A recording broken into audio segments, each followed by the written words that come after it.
SGC here, and we're back for our comics time. First up, Renato Jones, the 1%, number 3. Number 3. World building.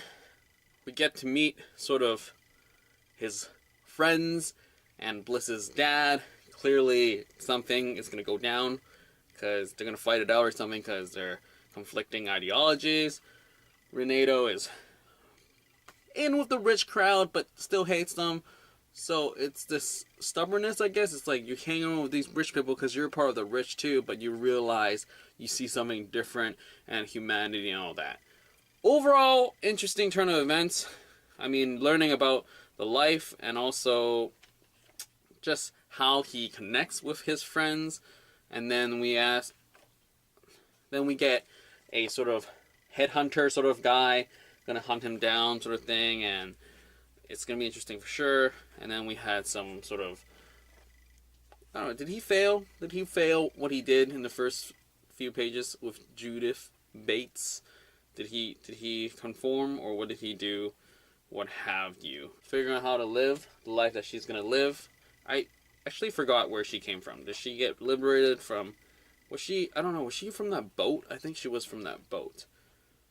But anyway, it's gonna be interesting for sure, just to see how it's gonna end now with that twist and the target's not on target. I enjoyed it. Good art, good coloring, pacing, good stuff, intrigue, all that stuff. There. So yeah, can't wait for the next one. Empress number 4. Wow.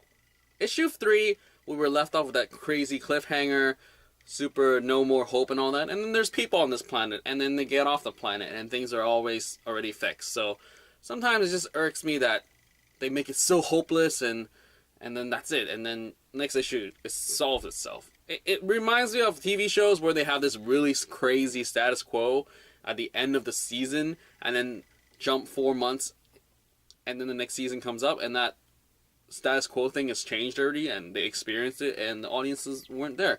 So I sort of wish it was more, but then at the same time, it's so hopeful that, I mean hopeless, that what else could they have done? Clearly they have to get a ride from someone else, and all that. But beyond all that, I still enjoy this issue. I mean, Immonen art is spot on, great characters, designs are great, more culture stuff, see the world type of thing, great tech and all that, and get to know more of the crew that we're assigned with, and all that jazz.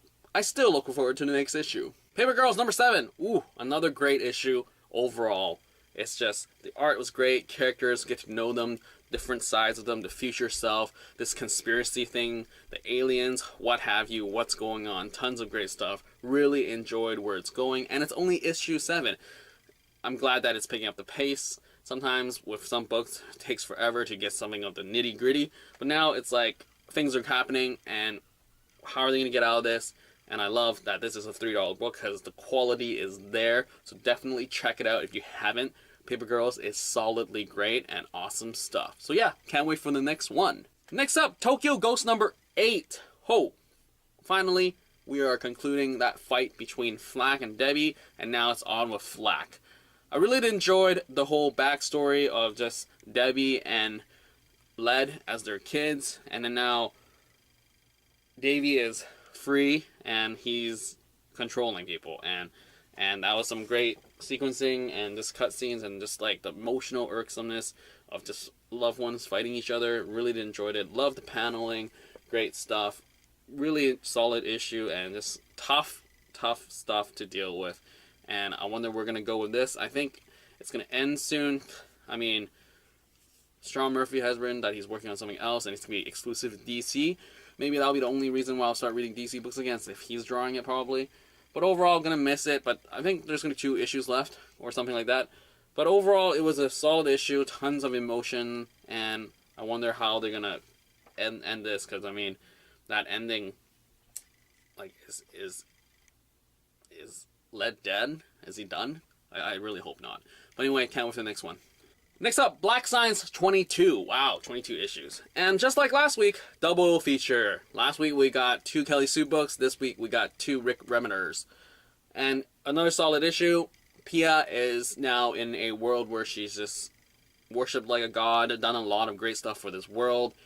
and Dad just flies in, and Grant just totally ruins things, and he gets drunk and all that, and it's just like, oh, so sad. I see the motivation and everything that you're doing. You're trying to save your daughter and stuff like that, but it's like you got drunk, made a fool of yourself, and what are we gonna do now? Really love the character designs, the culture, and the world and all that stuff. Really great. And yeah, overall, it's always been consistent quality in terms of characters, story, and all that stuff. Dig it. And can't believe it's 22 issues now. Wow, just can't believe that. But anyway, can't wait for the next one. And there you have it. That is it for this week's comics. It's short. I mean, I got 5 issues. That's great. It's great for my wallet. Anyway, I hope you like what you got, because it's your money. And as always, leave your comments, blah, blah, blahs down below, and I'll get back to you as soon as possible. And that is it for this week's comics time. Out!